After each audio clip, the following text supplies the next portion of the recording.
Now, if I told you that these money habits are silently keeping you broke, would you keep doing them? Because right now, £50 becomes £35, becomes £20, and you don't even notice. Today, I'm exposing the money habits that drain your money and the systems to fix them. From this week, I've grown my income year over year by being aggressively boring with my money. I mean, I invest regularly, constantly. I invest almost everything I make. I also track everything I spend my money on, and I cut out silent leaks straight away. I can honestly tell you right now, if you go through my budget on a monthly basis, I don't waste a penny. That's the honest truth. And listen, before people start saying, yo, my shaming excessive spenders, well, maybe someone should. But in all honesty, I'm not here to do that. I'm not here to shame anyone for spending money. You earned it, so surely you should spend it. But I'm simply here to help you keep more of what you earn so you can deploy it into assets, not liabilities. And the advantage of deploying majority of your money into assets is that those assets can then start generating you extra income, which you can spend on whatever you want, rather than spending most of your earnings on liabilities, which 99% of people do. Anyways, with that said, let's jump into habit one, which in my opinion is one of the biggest killers that get people on a monthly, weekly, and a daily basis. Understand this and pay very close attention to what I'm about to say. If your bank account is your budget, you've already lost. Money expands to fill the space you give it. Here's what you need to do. Automate. Pay yourself first. Route around 20 to 40% into investments and savings straight away. Then you route 30 to 50% into essentials, which are things you need to live on a daily basis with, such as food, groceries, and etc. Then you give yourself a weekly fund budget. Have a limit and understand that once that limit is reached, you have no money left in your bank account because you've routed most of your money to your essentials, your savings, and investments. You need to do this on a weekly basis to get a hold of your finances. The problem again with most people, they don't do that. They just assume that once they get paid, that's another lifeline for them to live paycheck to paycheck, but they don't actually tackle the bigger problem, which is automating their money. So on this step, I'm recommending that you should always automate your money as soon as you get paid. Understand that being disciplined, looking after your finances, putting your money aside for something greater isn't fun. But let me tell you something, whether it's to start a business, or whether it's to buy a house, or whether it's to invest 100,000 into the S&P 500, or whether it's just to have 100,000 liquid in your bank account, applying these disciplines and then achieving whatever the goal is will make you so much more satisfied than if you never did it, if that makes sense. All those small living your life habits that will drain your wallet, that's not really fun if you think about it. Getting to a goal that you've set that 3-4 years ago and achieving it, that's fun. But again, it's boring and requires a lot of discipline. That's why 99% of people don't keep up. Are you one of those people that can break the barrier? You need to ask yourself that question. And if you are one of those people that think you can break the barrier, you know exactly what you need to do. Smash that like button. And if you haven't subscribed to this channel already, make sure you do that right now. Anyways, this is for all my entrepreneurs, as I am an entrepreneur. I totally understand your pain, hidden FX markups, unwanted fees, and juggling between various tools that don't talk to each other.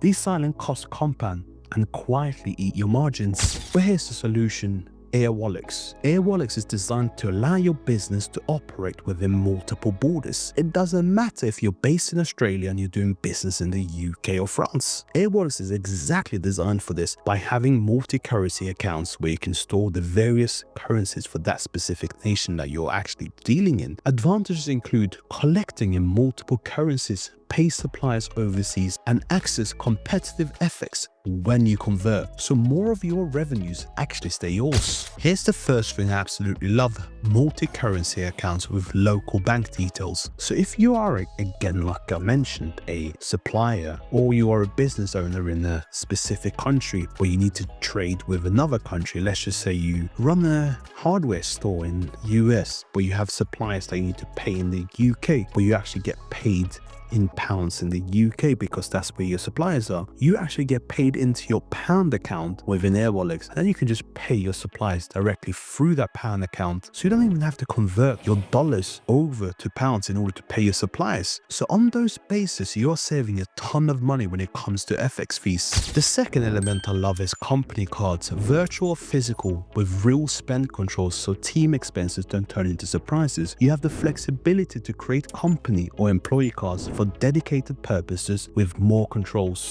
The third point I love is that you also have integrations with tools you already use. This helps you to reconcile a lot quicker and spot leaks as soon as they appear. This again will help you operate a more optimized business. Now, if you're serious about keeping your money and strip out the friction and avoid unnecessary hidden fees, check out Airwallex. Link is in the top part of my description. It's a business expense that become the most expensive word in entrepreneurship. £19 here, £49 there. You add that up, annually you're looking at thousands of pounds. And I think this has happened because a lot of the modern day entrepreneurs come from a working environment where you just expensed everything because you work for these large corporations. But let me tell you something, when you are responsible for everything that runs through your business, as in you're a director and you're an owner, that mentality needs to change. Otherwise, you're just going to creep out thousands of unnecessary expenses on an annual basis. And when you think about it, that's not what business is meant for. A business is meant to generate revenue and increase profit margins on a yearly basis. If your business isn't doing that, you're in trouble. But here's the fix. Do a quarterly subscription audit. Cut tools that don't, number one, save time, number two, directly make you more money. All three are legally essential, and you want to consolidate as much as possible. If you got features from various businesses, right, but you find a business that do all of those features in one, you better move over to that company straight away because that will probably save you a lot of money on an annual basis. Also, this is something that I had to learn the hard way. If you think that you're going to be using this for more than 1 year and it's essential to the way you operate as a business, the way you operate as a human being, you're just better off getting the annual subscription because it's going to be much cheaper. You should only have monthly if you feel like you're not certain that you're going to continue using this for the duration of the year. You feel like you may use it for 2-3 months, then yes, stick to it on a monthly basis. But if you know for a fact that you're going to be using this for an entire year, if not 2 or even 3, just switch to the annual subscription. You will save so much more money in the long run.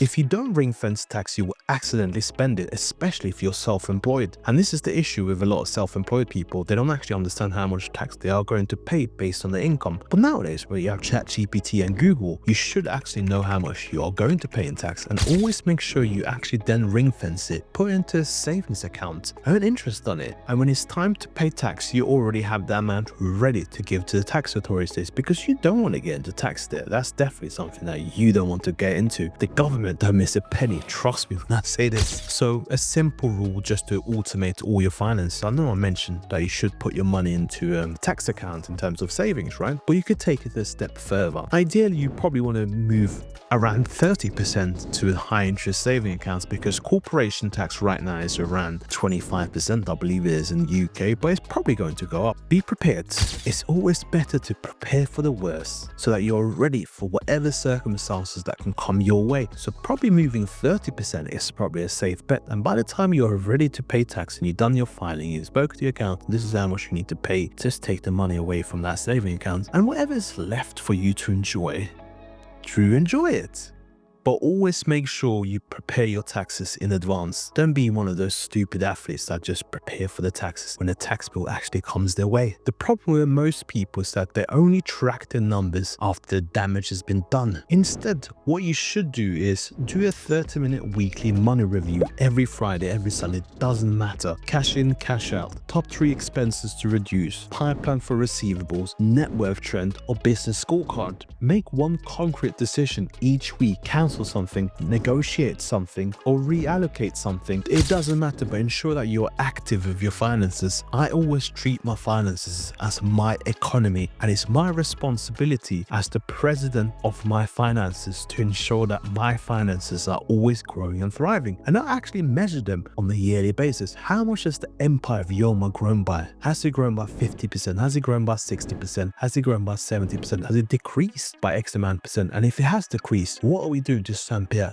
That's the way you need to be looking at your finances regularly, and the more frequently you can do that, the more you can track and measure Anyways, it's time for me to wrap this video up. I do hope you found it helpful. If you did, you know exactly what you need to do. Smash that like button and subscribe to the channel if you haven't done so already. And tap the notification bell so that you don't miss any more content. And also, if you want me to check out your finances, help you get your finances back on track, and give you that financial scorecard in order for you to help your finances and how you can grow forward, type in build wealth and I'll be more than happy to do that for you. But as I mentioned, I am rounding this video up now, and I'll see you in the next video where we are of course going to be talking about more business, finance and entrepreneurship like we always do. Take care now. Bye bye.